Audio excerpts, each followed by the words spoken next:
episode 3 of my Dear Diary series, and if you follow the other 2 videos, which I'll put a link in the description down below of those, you would know now that I am 7 years old, still attending grade 1, and I've been to 8 different places for living situations, from apartments to shelters to homes to grandparents. I've been in and out of schools. Sometimes I'd go spend the time where I wasn't in school at all, and this is all during the time of when I'm supposed to be attending grade 1. So, still not over. We are now at the apartment complex, if you guys do recall, and I shared a memory of how in that apartment complex we were near the end and there was a playground. I always used to go to that playground. There was also a dollar store that was just across the road, but it was across 4 lanes of traffic, 2 going one way and 2 going the other. And I remember like trying to get across those lanes of traffic as quick as I could just to get to the dollar store, never really to buy anything. I remember I went into that dollar store once when we lived at that apartment complex with like $5 or $10. Thought I had like $1 million when I didn't, and got so excited and happy. But that is the memory of the apartment complex. And just before we were leaving that apartment complex, my mother ended up meeting somebody else. My first memory with him at that apartment complex, he came over, I guess, to like woo my mother and try to get on good terms with her children, because of course, you know, if you're gonna date somebody with kids, you gotta get in with the children. And he came over with a movie as well as some junk food, and the junk food I was all happy and game for. The movie, I was terrified. It was Jumanji with Robin Williams, and even years after seeing that movie, I would not, oh my goodness, if it came on the TV or anything else, I couldn't stand it. I was so terrified. That gave me serious nightmares. Oh my goodness, I remember screeching and bawling in my sleep, and even just watching it, I'm pretty sure they had to shut it off because I got that scared. It was intense for, like, you know, a small child. And back then, like, the graphics were like, whoo. Like, you look back on it now and you're like, oh my goodness, really? Like, this is where technology was to where it is now. But then, yes, it was quite terrifying. But that was my memory with him, who is now my mother's husband, because at the time, like I said, they were only dating, but he does eventually become my stepdad. But I remember then we left there and we then moved in with him in his, it's like a townhouse or row housing where it's attached to another person's home, but it was only one other house attached to it. It wasn't like house after house after house. It was literally like 2 houses joined together and then separated by like a giant wall, and then yeah. But anyway, we moved in there, and on the bottom floor in the basement, you'd go down the stairs. So you had the main level, which had the living room here, dining room, and kitchen. And then where the kitchen was too, there'd be a door that would go downstairs, and it would be the rec room, my sister's room, my bedroom, and then the bathroom. And then back up on the main level, there's a set of stairs that went upstairs, and that's where their bedroom was, the bathroom was, and my brother's room. My first memory in that house, before we actually moved in, he had a cat, and I remember he had these balls of tinfoil that were everywhere, and he said that he liked to roll them up because the cat liked to chase them. When we moved in, that cat was gone. Now, I do know my mom has allergies to cats, so I don't know what he did or where the cat went, but I just know when we moved in, the cat was gone. And I also do recall when we moved in, shortly after, he did a mural of The Little Mermaid and Lady and the Tramp on my bedroom walls, which to this day are still one of my favorite movies. And it's actually one of the movies the dogs absolutely love now, and I always have playing for them, is Lady and the Tramp. But he asked me, I remember, what my favorite movies were, and that's what I told him, and that's what he put on my walls, because I was one of those kids that absolutely loved Disney and Disney movies, and putting in the VHS tapes and watching them. Oh my goodness, it was like my go-to, because really it was, I guess, an outlet and a place for me just to escape for a bit, which is my dollhouse, and what I'm about to get to and what this video is about here today. So we move in there, and I ended up getting my dollhouse back. When we first moved into town and into the shelter, and even at my uncle's, and I remember literally coming into the city and clothes on my back, that was it. I don't know if my mother had like my dollhouse in storage or what at that time, but when we moved in with I'll call him just my mom's boyfriend for now because they weren't married or together at this point. So when we moved in there, I remember having my dollhouse back, and I would stay up all hours. I was dedicated. I was a dedicated doll player, and but you know what I mean. I would stay up all hours, sometimes even pulling all-nighters just to play with my dolls. Now these weren't like big dolls. I was never a fan of like the bigger dolls. I had some, but it wasn't really my go-to. My go-to were like my Barbies and these little dolls that I had that came with this dollhouse. Absolutely loved them. And my Kelly dolls, love those, if you guys remember those. So I had like the Ken and the Barbie and the Kelly dolls, and then the little baby dolls and stuff like that. And not like baby dolls in terms of like the bigger ones, I mean like the little baby dolls that would come with the Barbies and stuff. But oh my goodness, I'd play with that all the time, that dollhouse with my dolls all the time. And it was my outlet, and it was the thing that I got from my biological dad for Christmas one year, and I was extremely attached to it. I loved it. It was, oh my goodness. And I remember, and I was very young when I remember like this memory and thinking this, because I even brought it up to my husband. I recall this moment because I was sitting in my room and I was playing with my dolls and saying to myself, I would love that this here would one day end up, if I ever have a daughter, go to her. I really would love her to have this dollhouse. And it was the last real thing, because I remember telling you guys about the snow globe, but I didn't know at that time that my mother still had this dollhouse. I thought this was long gone when she sold everything from the old house.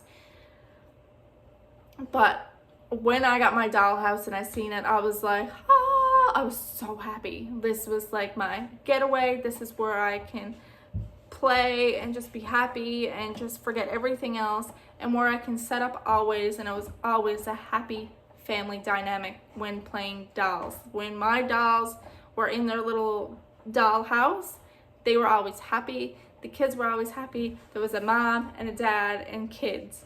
And then they'd have pets every now and then, because sometimes I get like the pets for the Barbies and stuff. But it was a very happy household in that Barbie house, or dollhouse I should say, because it was more for the smaller dolls, but I would like squeeze my Barbies in there and have my Barbies play there too. Oh my goodness, so I loved that, loved it. It was my favorite toy, probably one of the only ones I'd play with all the time. Like I said, night and day, sometimes even pulling all-nighters, because I'd be in a story with these dolls and I didn't want to leave this story until it was complete, because I didn't want to just end it. I was like, an imagination. I had such a huge imagination as a child, such a huge imagination. It was unreal. And even to this day, my husband even jokes about it, that I still have one. That's my personality and just something about me, I guess, one of those qualities and traits I have, and probably something I developed because of everything I ended up being through. But, oh my goodness, it was my happy place. And I remember sneaking upstairs to the cupboards, because they had this giant pantry that was in the kitchen, and grabbing like food for my dolls and my Barbie. Now I'd go and sneak some peanut butter for myself. I remember doing that. I'd like grab a spoon and like scoop out peanut butter and run back downstairs to my bedroom again.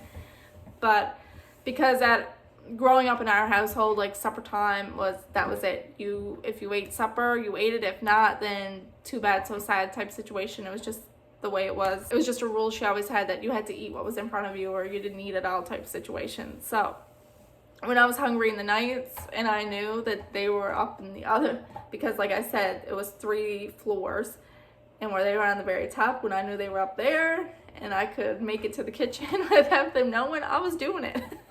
I was getting something to eat. But yeah, and I remember just like grabbing bits of crackers and stuff like that, and cheese for my dolls, and had them pretend to eat it at their little kitchen table when really I would eat it, and they'd all sit together. I always made my Barbies and my dolls sit together at the supper table and stuff. And then I went to school one day. Went to school, still in grade 1, still can't read or anything. I just go to school. No one was really, sadly, at this point helping me at home with trying to read or write. they were only still dating at the time. I went to school, and then I came home and I went to my bedroom, and my dollhouse wasn't there. All my dolls and stuff and furniture for the dollhouse were still there because they were in like a little toy box bin, but my dollhouse wasn't there. I went like panic mode. Where's my dollhouse? Where's this too? I have to play this right now. I'm home from school, and this is what I do when I get home from school, because every day when I got home from school, that was pretty much the go-to. I'd go and play with this dollhouse and my dolls, but I couldn't find it, and I was like freaking out inside. And then I don't know what, I went outside to play. Oh, I was in the middle of digging a hole to China, or trying to. I seen it at a show or something, and then I thought that that is what actually happened, or a movie. It was a movie. So I just was outside digging a hole, and I couldn't find my dollhouse, and I was like, okay, well, I'll just go outside. It was after raining and everything that day, earlier that day, and I went out going to dig my hole to China. I had my spoon in one hand.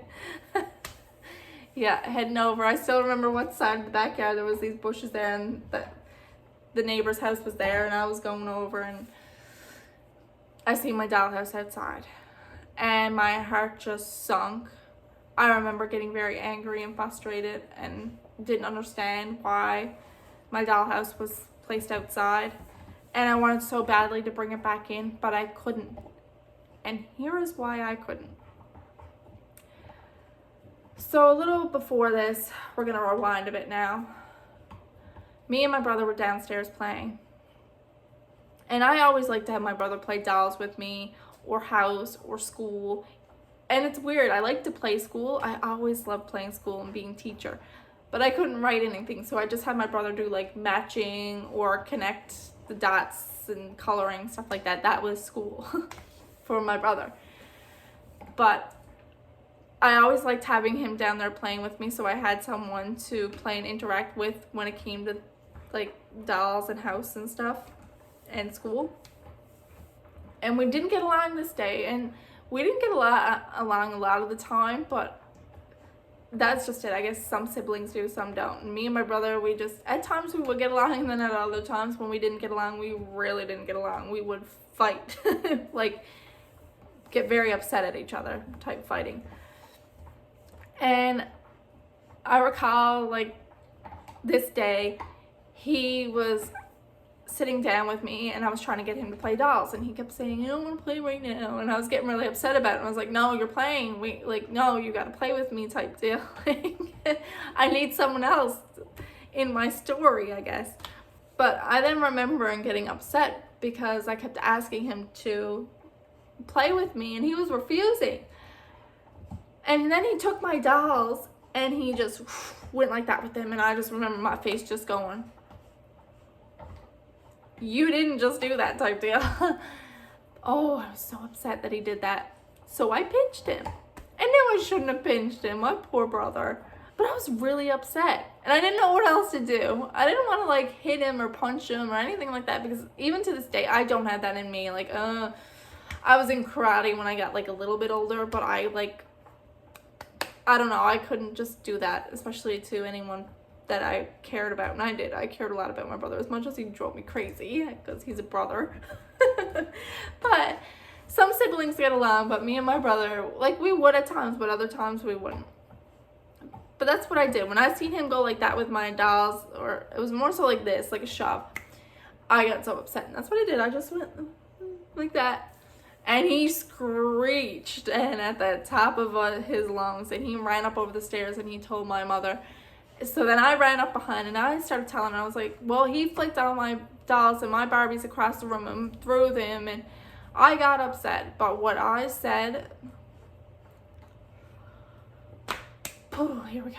What I said didn't matter. It was what my brother said, and this started another foundation of stuff that I'll get into later, maybe, we'll see. But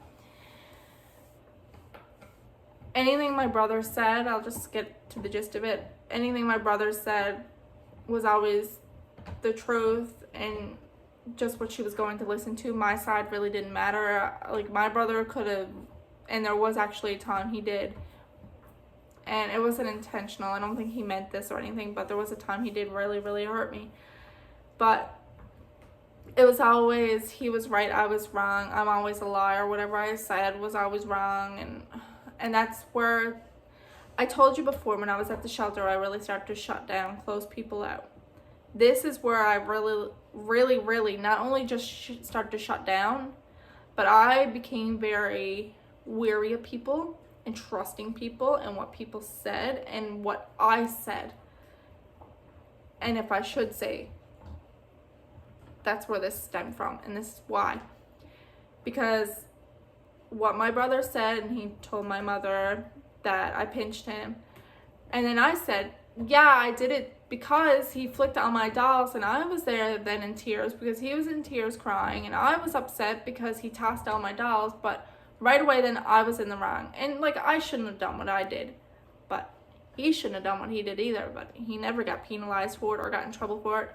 I got in trouble, and my threat was, she went over then to the phone, picked it up, pretending to call my biological grandmother and grandfather and my biological dad, who she was steady pumping and feeding me only negative things about them, even though all my memories are positive ones. Anything my mother said, she started drilling. It was extremely manipulative, but you know, it is what it is. She just started pumping all these negative things about them, saying all these things.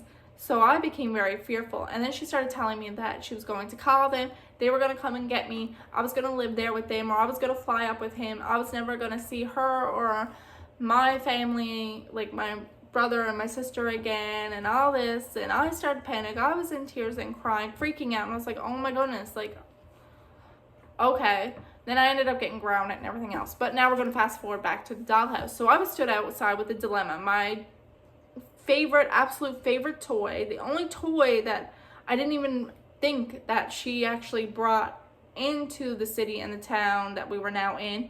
I didn't even think that was here, because literally when I got off the plane from the other province, from being with my biological dad and ending up in the shelter, I never seen any of my toys. So to have this one, my favorite one, the one that I got for Christmas from him that I absolutely loved and enjoyed, was sitting outside, raining earlier that day, trying to decide, if I bring this inside, am I going to get in a lot of trouble, or do I leave it here? What do I do?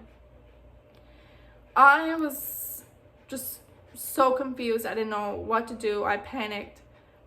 I remember sitting there then in front of it and just staring at it and looking at it and trying to decide what to do, to leave it or to bring it back inside. And I decided to leave it, which was the hardest thing I've ever done. Honestly, when I was very small, it was one of the hardest things I've done. It was so hurtful. I remember, I did so much crying, and especially that night, I remember crying in my room a lot about it. And then fast forward after they got married and everything else, because it was like a few days after they got rid of it and they threw it out and went and like the garbage man came and took it away. But then fast forward, I think it was a few years after, once I got married and stuff, there was a Christmas and we went up to the cabin to spend Christmas together, or the chalet or the cottage, whatever you want to call it, wherever you're to. We just call it the cabin. And it was Christmas. I opened up one gift. It was Amazing Alley, and I was like, oh, this is cool. I wasn't a huge doll fan though, like the bigger dolls, but I'll show a picture. If you guys don't know what Amazing Alley is, here's a picture of Amazing Alley.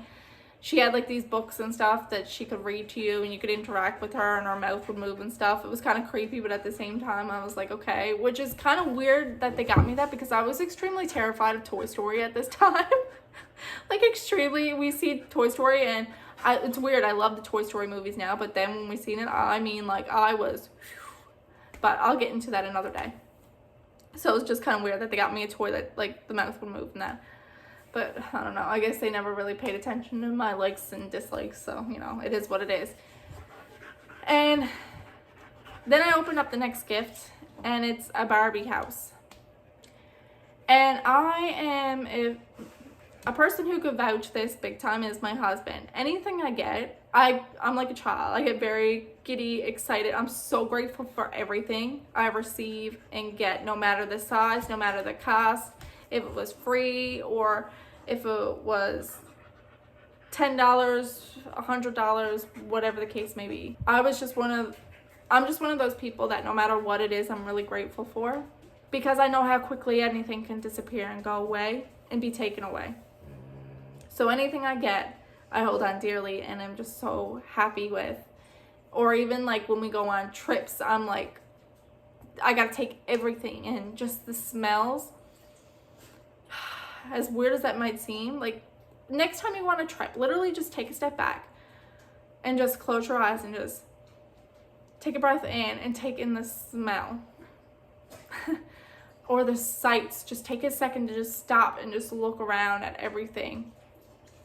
And just see like the texture of things and the buildings and the trees and what you're walking on. Everything. I don't know. Everything. I like to take in everything and just embrace it and enjoy it. And I think that's one thing, that's where me and my husband connect a lot too. And one thing that really bonds us is that quality that I have.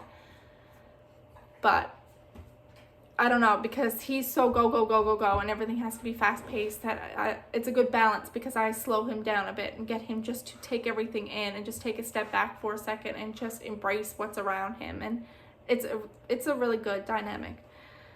But back to that dollhouse. This was one thing, for the first time ever I can ever recall, really getting something and being like, oh. And I did play with it, but I felt guilty for playing with this dollhouse, and it just didn't feel right. And it made me, I don't know, it's just, I was kind of hurt and upset and kind of disappointed. And I felt like my mom was trying to take away and replace everything that was of our life before, even if it meant hurting us in the process. And this is where I think I'm going to end this video now too. And I just want to say to anybody who is in the situation of getting ready or planning on divorcing your significant other or whatever it may be, boyfriend and person of your child, whatever, if the kid has something that means a lot to them, regardless if your spouse gave it to them, your ex-spouse, whatever, do not, as upset as you get, take that away from them, because let me tell you, it does create damage in the long run. To this day, I remember that, and it was only a toy, and I'm not very materialistic, but that was one toy that I remember my father, or, you know, I remember him getting for me for Christmas. Coming into a strange town and city and shelter and not having that anymore. Everything taken away. To showing up then to this guy's house who eventually becomes my stepdad with my mother. And then it coming back into my life and getting so excited and so happy to have been ripped away. Just like everything else was ripped away. And when everything is ripped away and you got something that you hold on to so dearly, such as a toy dollhouse that you thought was gone and was back in your life, and oh my goodness, I was like, yay, something that I thought was always, everything was falling apart. It was so nice to have something back in my life that brought back memories of my younger days, which is so unreal to think about, because I was still very young, but my younger days. I don't know. Just don't take things away from your kids that mean a lot to them, please. Even if the significant other gave it to them, and as upset as you might be at them, don't take it out on the kids. Don't take things from them that mean a lot to them. And that's it for this video. I'll see you for the next one. When the next one will be, I don't know yet, because these are quite heavy and hard on me mentally. And all I want to do is just, even if it helps one person, or it just reaches that one person that can relate to it and understand where I'm coming from. And like I said, this was years ago. This was almost 25 years ago, 26 years ago, when that dollhouse ended up being thrown out. and they're trying to replace it with another dollhouse. And I felt everything was being replaced. So replacing the dollhouse was kind of like the nail in the coffin for me. And like I said, after my mother pretty much made a threat at me, I guess sending me away if I don't act a certain way, that put a lot of fear into me. And I don't know. I just hope.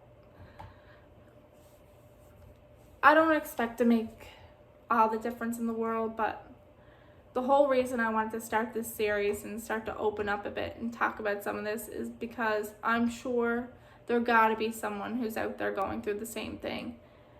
And it sucks, and it's frustrating, and it's difficult, and it's hard, especially divorce. Divorce is hard, and just moving a lot is hard, and then going to so many schools and trying to make friends over and over and over again is hard. Having everything taken away is hard, and having something so near and dear to you, such as a dollhouse, just be thrown out. And